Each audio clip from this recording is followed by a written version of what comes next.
Team আজহার ভাইয়ের মুখ যদি আমরা দেখি যে না হচ্ছে না, তাহলে ঘেরাওয়ের মতো কর্মসূচিতে আমরা যেতে বাধ্য হব। যে আমরা প্রথমত হচ্ছে 5ই আগস্টের পরে গণহত্যার বিচার চেয়ে বেশ কিছু কর্মসূচি করেছি, ঢাকায় করেছি, বিভাগীয় শহরগুলোতে করেছি, জেলায় করেছি। তো তারই ধারাবাহিকতায় আমরা এই টিম আজহার ভাইয়ের মুক্তির বিষয়ে দাবি করে আসছি। যেহেতু তিনি আমাদের ঢাকা বিশ্ববিদ্যালয়ের প্রতিষ্ঠাকালীন সভাপতি ছিলেন, ওনার প্রতি আমাদের আবেগ ভালোবাসার জায়গাটা অনেক বেশি। পাশাপাশি তিনি মাজলুম। আসলে এই ব্যক্তিত্বের উপরে বিগত সময়ে যে জুলুম করা হয়েছে অন্যায়ভাবে, এবং এখনো পর্যন্ত 5ই আগস্টের পরেও ওনাকে এভাবে কারা নির্যাতনের শিকার হতে হচ্ছে, এটি নিঃসন্দেহে বাংলাদেশের জন্য দুঃখজনক, এবং যারা ইন্টারিম গভর্নমেন্টে আছে এটি তাদের জন্য লজ্জাজনক বিষয় বটে। সে জায়গা থেকে আমরা সম্প্রতি 3টি বিষয়কে সামনে এনেছি। মূলত গণহত্যার বিচার। এই গণহত্যার বিচারটা শহীদ পরিবারের একান্ত নিজেদের দাবি। পাশাপাশি আমরা যারা শহীদের উত্তরসূরি আছি, প্রজন্ম আছি, আমাদের এটি প্রাণের দাবি, তাদের বিচার অবশ্যই হতে হবে। এবং শহীদ পরিবারগুলোকে যদি আপনি এখনো যান, তাদের কথাগুলো শুনুন, তাদের কান্নাগুলো কিন্তু এখনো থামেনি। তো এই জায়গা থেকে আমরা এই গণহত্যার বিচার দৃশ্যমানভাবে যেন অগ্রগতি হয়, এই বিষয়টা বলেছি। সেকেন্ড বলেছি এটিএম আজহার ভাই মুক্তি।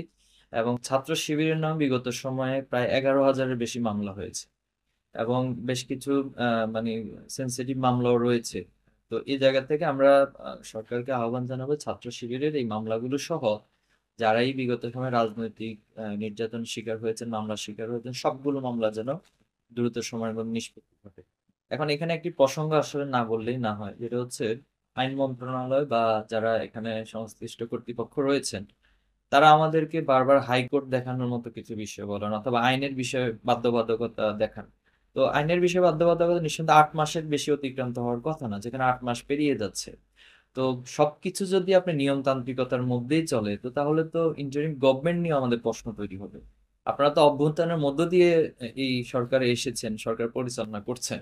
তাহলে এই মামলার ক্ষেত্রে বা এই সমস্যাগুলো গণহত্যার বিচারের ক্ষেত্রে কেন আমরা মানে অভ্যুত্থানের যে স্পিরিট সেটাকে কাজে লাগাবেন না?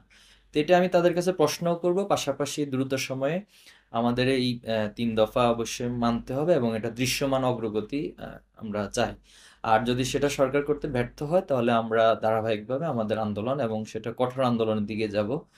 এখন কঠোর আন্দোলন বলতে আমরা শুরুতে বিক্ষোভের দিকে যাব, এরপর অবস্থান কর্মসূচি যাব, এরপর হয়তো কিছু কিছু ক্ষেত্রে যদি আমরা দেখি যে না হচ্ছে না, তাহলে ঘেরাওয়ের মতো কর্মসূচিতে আমরা যেতে বাধ্য হব।